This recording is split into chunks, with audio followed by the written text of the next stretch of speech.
He cried and said, Father Abraham, have mercy on me and send Lazarus, that he may dip the tip of his finger in water and cool my tongue, for I am in anguish in this flame. The parable of Lazarus and the rich man, the so-called proof text for the doctrine of eternal punishment in hellfire. This parable indeed indicates punishment, and harsh punishment at that, but nothing about this parable indicates eternal punishment. In fact, it is the picture of a man in Hades, the intermediate state before the general resurrection of the dead on the last day of human history.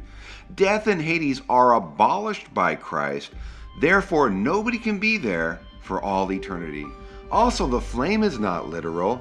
The man in the flame is in anguish, which in Greek means deep sorrow. Like when Jesus went missing in Luke 2:48, Mary and Joseph were in deep sorrow.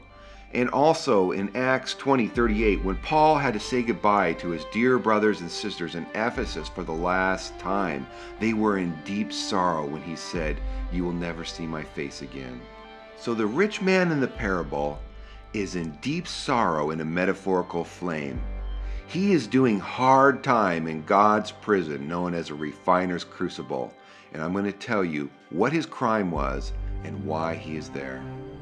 Now, many have tried to claim that this is not a parable, but it's literal, because they rightly discern that if this is a parable, then the fire is not literal, and therefore the doctrine of eternal hellfire fails. The claim is that the mark of a parable is that Jesus never names the people in his parables, and while the rich man is not named, the mark of a parable, the man Lazarus is named. Now, I do not believe that Lazarus is the common name for this man and his identity actually is hidden in the parable. And I'm going to tell you who the man is.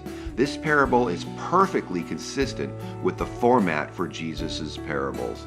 I'm going to propose to you that the man laid at the city gate, full of sores, surrounded by the dogs to die, is none other than Jesus Christ himself. The name Lazarus is actually parallel to the name Jesus in Hebrew, which is Yehoshua, which means God is salvation. Lazarus means God is my help. And we see that expression, God is my help, throughout the Psalms, which are very prophetic of Jesus Christ. The name meaning of Jesus and Lazarus is nearly identical in meaning. Lazarus in Hebrew is Eleazar, which means God is my help, and Jesus is Yehoshua in Hebrew, which means God is my salvation. We see that the dogs are licking the wounds of this man Lazarus in the parable, and we see in the 22nd Psalm that dogs have surrounded Jesus. The 22nd Psalm is a prophecy of Jesus Christ. Dogs have surrounded me, a pack of villains encircle me. They pierce my hands and my feet. Psalm 22:16. We see that Lazarus is covered with sores in the parable. It's been assumed this is some kind of skin disease, but the Greek word there comes from the root word helkos, which means a wound, a sore. It could mean an ulcer, but it also means literally a sore caused by a wound. Jesus was literally filled full of sores from being scourged by Roman soldiers who were regarded as dogs by the Jews and are named as dogs in the 22nd Psalm, who afterward they stood there and spit on him, licking his wounds. Afterward, they laid him at the city gate, full of sores, nailed him to a cross where he died and was taken to paradise, a place called Abraham's bosom by the Jews. Jesus told the penitent man next to him on the cross that today you will be with me in paradise. Jesus is literally the man laid at their gate, full of sores and surrounded by the dogs who lick his wounds by spitting on him. Jesus is that poor beggar named Lazarus in the parable. The Apostle Paul wrote, "For you know the grace of our Lord Jesus Christ, that though he was rich, yet for your sakes he became poor, that you, through his poverty, might become rich." 2 Corinthians 8:9. That is the same Greek word used in the parable. It means to be poor, to be destitute, to be a beggar, to be homeless. Jesus said, "Foxes have dens and birds have nests, but the Son of Man has no place to lay his head." Matthew 8:20. Mary and Joseph were not rich people. They were poor people. Jesus was born into a poor family. Jesus Christ is the poor man laid at the gate, eating the leftover crumbs from these wealthy and corrupt religious leaders who wanted him dead. Jesus was confronting them with their corruption. Jesus told them, "It is written, my house is a house of prayer, but you have made it a den of thieves." Luke chapter 19. These religious leaders had turned God's house into a criminal racket. They were lovers of money and completely corrupt. We know that the rich man in the parable is parallel to the people that Jesus is talking to, the religious leaders.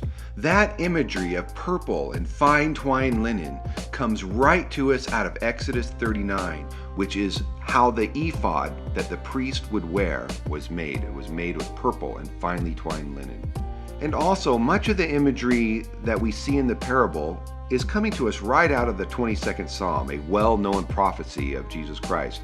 If you haven't read the 22nd Psalm, you need to.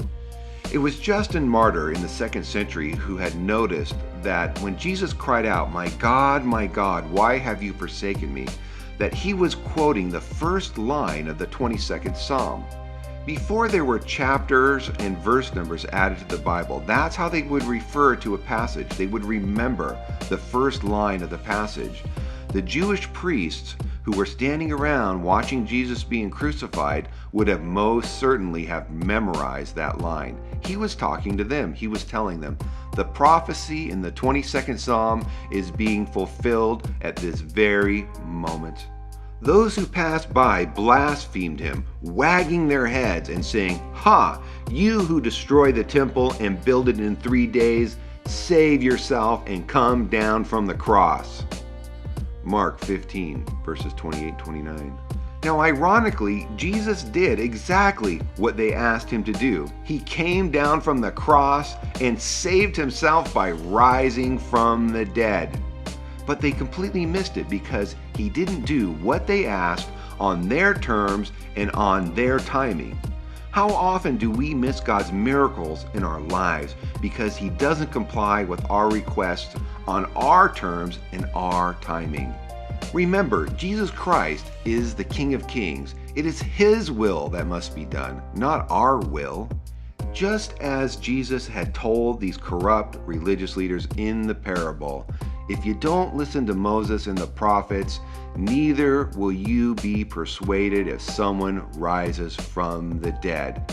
The 22nd Psalm was being fulfilled right before their eyes. Jesus even recited the psalm to them, and they did not believe it. The poor man, full of sores, outside the city gates, surrounded by the dogs, is none other than Jesus Christ himself. That is the meaning of the parable. Lazarus, God is my help, is Jesus, who was betrayed and abandoned and died right outside their gate. The religious leaders of Jesus' day had hard hearts. What does God do with people who have hard hearts? Well, he sends them to his prison, which is known as the refiner's crucible, where they learn what it feels like to experience their own lack of mercy, what it feels like to experience their own standard of justice.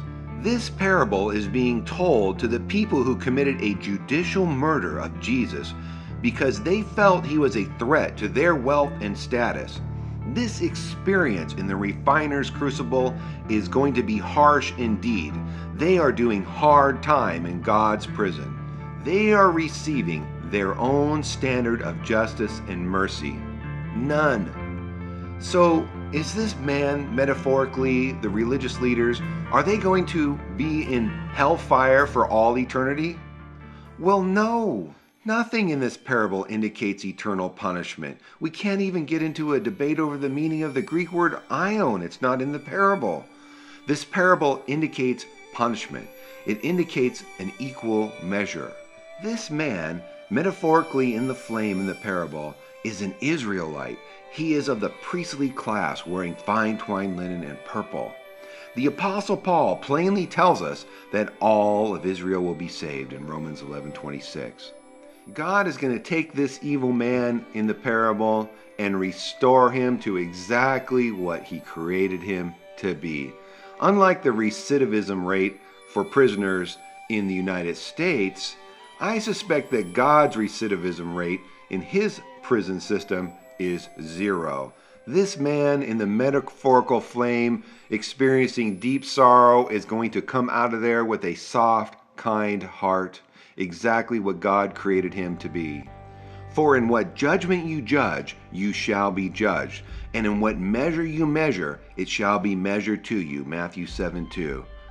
That is not the picture of eternal punishment. That is a picture of an equal measure. Never forget, that is how God is going to school you. Be kind to yourself by being kind to others. Be gracious, be merciful. Remember the poor and the unwanted. Don't be a lover of money. That will lead you down a very dark road, just like it did these religious leaders. So in conclusion, while the punishment of these wicked religious leaders who were corrupt thieves and murderers is going to be very harsh indeed, their measure, there is nothing in this parable that indicates their punishment is eternal. In fact, it is a picture of the intermediate state in Hades, and we know that Christ abolishes death in Hades. This parable is very clearly finite punishment and perfectly consistent with the doctrine of the apokatastasis, the restoration of all people and all things by God, universal salvation. So how do you treat others? Are you a lover of money more than a lover of God and the poor? The fall of these religious leaders started with the love of money. This leads to deeper and deeper corruption. Sin is like a disease that will consume your life like a fire. For the love of money is the root of all kinds of evil. Some have been led astray from the faith in their greed and have pierced themselves through with many sorrows. 1 Timothy 6:10. Indeed, these corrupt religious leaders pierced themselves through with many sorrows. Don't be like them. In the end, every knee is going to bow and declare that Jesus Christ is Lord. And what does God require of you? He has showed you, O man, what is good.